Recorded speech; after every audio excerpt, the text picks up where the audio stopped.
Why can't Bethesda just make a Skyrim sequel already? Video game developer Bethesda dropped a trailer for a sequel to one of their most popular franchises this week, but sadly it's not The Elder Scrolls 6.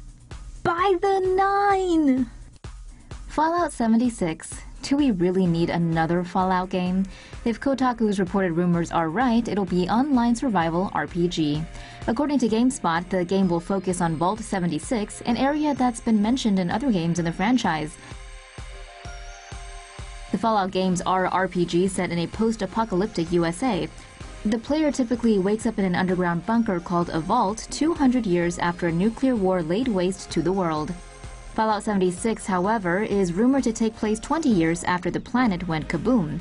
The game will reportedly be released on PlayStation 4, Xbox One, and PC. No release date yet.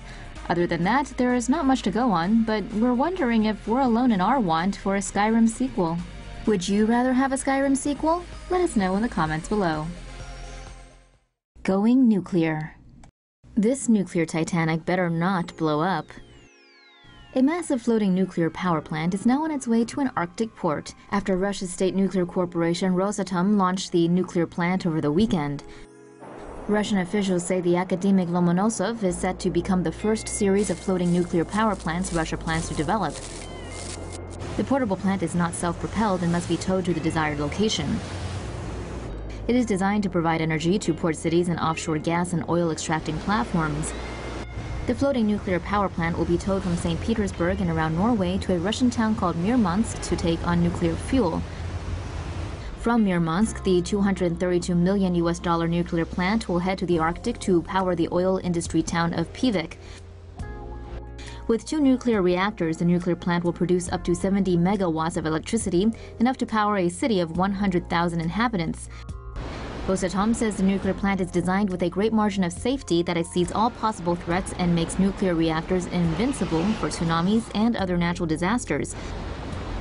Rosatom also added that the floating nuclear plant meets all requirements of the International Atomic Energy Agency and do not pose any threats to the environment. Despite such reassurances, Greenpeace nuclear expert John Heverkamp told Engadget that having nuclear reactors moving around the Arctic Ocean creates an obvious threat to a fragile environment which is already affected by climate change. It was probably a good idea to stop firing nukes into space. Decades after they exploded in space, the true effect on Earth of Cold War nuclear bomb tests is only now beginning to be fully understood by scientists. According to recently declassified documents, nuclear weapons tests conducted by the United States and Soviet Union between 1958 and 1962 had an impact on space weather. Nuclear bombs detonated in space created geomagnetic disturbances in the Earth's magnetic field. They also caused electric fields to form on the planet's surface. Some tests even created a layer of charged particles held in place by the Earth's magnetic field called radiation belts.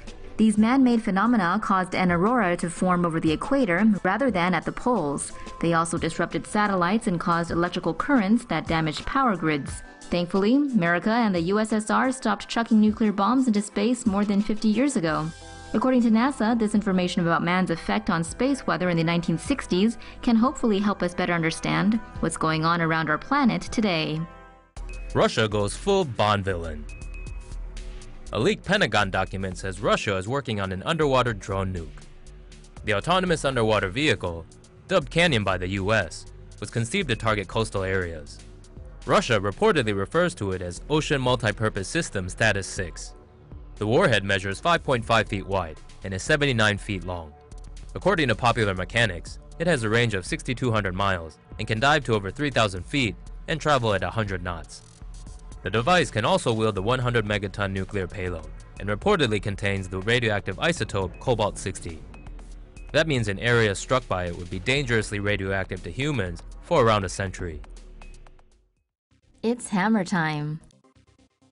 NASA has come up with a plan to save us all should a large space rock ever hit the planet, and it's pretty straightforward. Nuke it.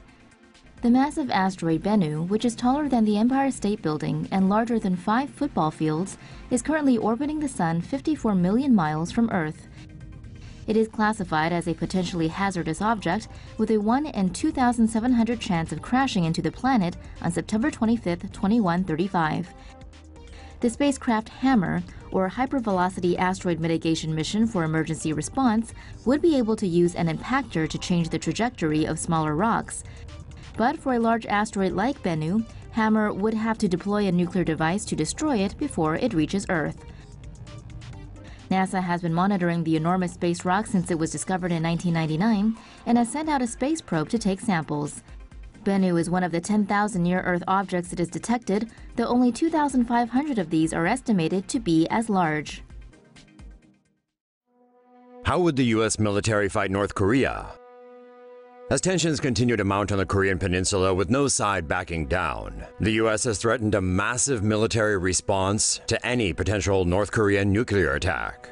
But what would that look like? The US would likely deploy large groups of its Navy and Air Force to Japan, Okinawa, and Guam to bolster military presence there. A Stratfor analyst told Business Insider that they'd also possibly maneuver submarines and ships closer to the north and target nuclear facilities through airstrikes. Helicopter-deployed buoys would listen for North Korean submarines, which could then be destroyed by more advanced American underwater craft. Experts reckon the US would not invade, but rather defend South Korea as the North Korean army charges the border.